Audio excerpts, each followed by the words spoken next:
السلام علیکم۔ آج میں آپ کے لیے لے کے آئی ہوں یوم پاکستان مضمون۔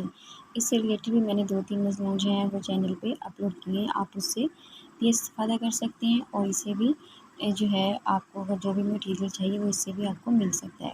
چلیے جی شروع کرتے ہیں۔ یوم پاکستان کہ آزادی کا ایک لمحہ ہے بہتر، غلامی کی حیات جاویدہ سے اہم مفہوم اور اہمیت۔ 14 اگست یوم پاکستان یا یوم آزادی کہلاتا ہے۔ اس روز اہل پاکستان اپنی آزادی کی سالگرہ مناتے ہیں۔ یہ دن ہر سال آزادی، حریت اور استقلال کا پیغمبر بن کر آتا ہے، جس سے جدوجہد آزادی کی یاد پھر سے تازہ ہو جاتی ہے۔ زندہ قومیں اپنی آزادی کے دن کو ہمیشہ غیر معمولی اہمیت دیتی ہیں اور اسے شایان طریقے سے مناتی ہیں۔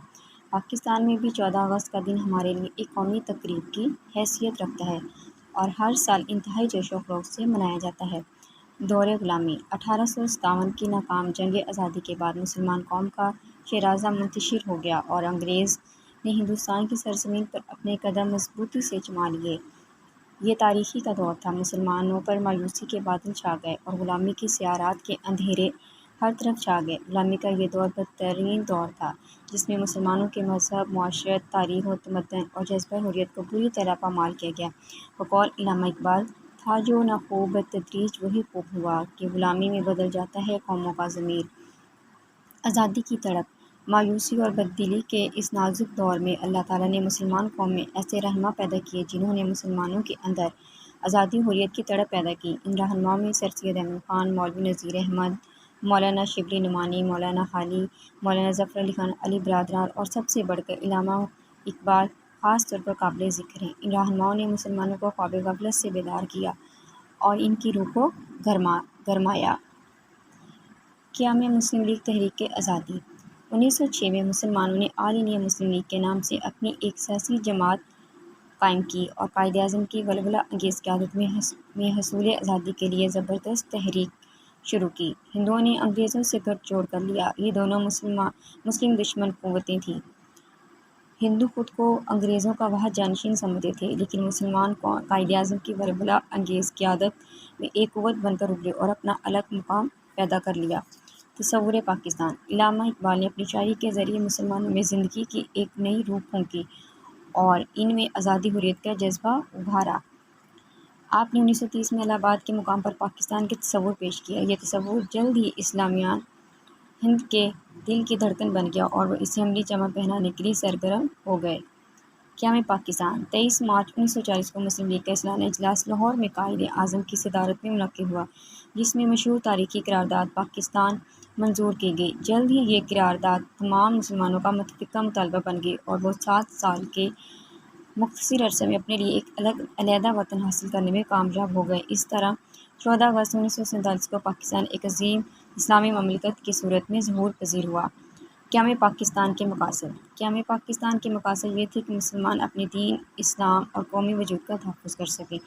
یہاں پر اسلامی معاشرہ، اسلامی نظام کا قیام عمل میں آئے، معاشی مسائل بہتر طور پر حل سکیں، ہم اپنی تہذیب و ثقافت کی حفاظت کر سکیں، اتحاد عالم اسلام کو فروغ حاصل ہو، ہم اپنے دفاع کو مضبوط بنا سکیں اور اپنے ذرائع اور وسائل کو بطریق احسن بروئے کار لا سکیں۔ پاکستان کا مطلب کیا؟ لا الہ الا اللہ۔ جشن مسرت، یوم پاکستان ہر سال نہایت شان و شوکت اور جوش و خروش سے منایا جاتا ہے۔ ملک بھر میں عید کا سامان نظر آتا ہے۔ شہروں، دیہاتوں میں بازاروں، گلی کوچے جھنڈیوں سے دلہن کی طرح سجائے جاتے ہیں۔ سرکاری عمارتوں اور عام مقامات پر قومی پرچم لہرائے جاتے ہیں۔ بڑے شہروں میں ٹرکوں، بسوں، موٹر سائیکلوں کا جلوس نکلتا ہے اور نوجوان بے حد جوش و مسرت کا مظاہرہ کرتے ہیں۔ بچے، بوڑھے اور عورتیں سب اس جشن میں بھرپور حصہ لیتے ہیں۔ رات کو چراغاں ہوتا ہے۔ اخبارات کو خصوصی ایڈیشن شائع کرتے ہیں۔ ریڈیو، ٹی وی پر تحریک پاکستان کے خصوصی پروگرام پیش کیے جاتے ہیں۔ قومی رہنما جلسوں میں تحریک پاکستان کے موضوع پر تقاریر کرتے ہیں۔ الغرض یوم پاکستان اس قدر جوش و خروش اور جذبے کے ساتھ منایا جاتا ہے کہ ایک دفعہ حصول آزادی کی جدوجہد پھر سے ذہنوں میں تازہ ہو جاتی ہے۔ ہماری ذمہ داری، ہم پر باری ذمہ داری عائد ہوتی ہے۔ صرف رسمی طور پر یوم آزادی منا لینا کوئی اہمیت نہیں رکھتا، بلکہ اصلی چیز احساس ذمہ داری ہے۔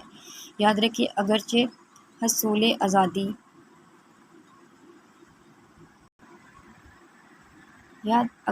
آزادی بڑی اہمیت رکھتا ہے، لیکن آزادی کا تحفظ اس سے کہیں اہم تر ہے۔ آزادی کی حفاظت اور استحکام سب کا مشترکہ نصب العین ہونا چاہیے۔ 14 اگست کو جب ہم جشن آزادی مناتے ہیں تو اس مبارک موقع پر ہم میں سے ہر شخص کو یہ سوچنا چاہیے کہ اس نے اب تک آزادی کے تحفظ اور استحکام کے لیے اپنی استطاعت کے مطابق کتنا کام کیا ہے۔ ہم میں سے ہر شخص ذمہ دار ہے اور اسے اپنی ذمہ داری بطریق احسن عہدہ برا ہونا چاہیے۔ بقول علامہ اقبال، افراد کے حتم ہے اقوام کی تقدیر، ہر فرد ہے ملت کے مقدر کا ستارہ۔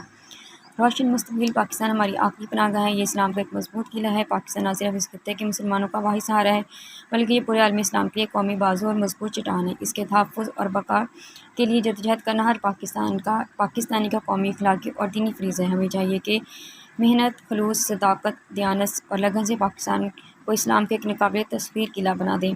انشاءاللہ پاکستان کا مستقبل تابناک ہے اور وہ وقت دور نہیں جب پاکستان اقوام عالم کے صف اول میں کھڑا ہوگا۔ بقول علامہ اقبال، اٹھ اب بزم جہاں کا اور ہی انداز ہے، مشرق و مغرب میں تیرے دور کا آغاز ہے۔ Thank you so much.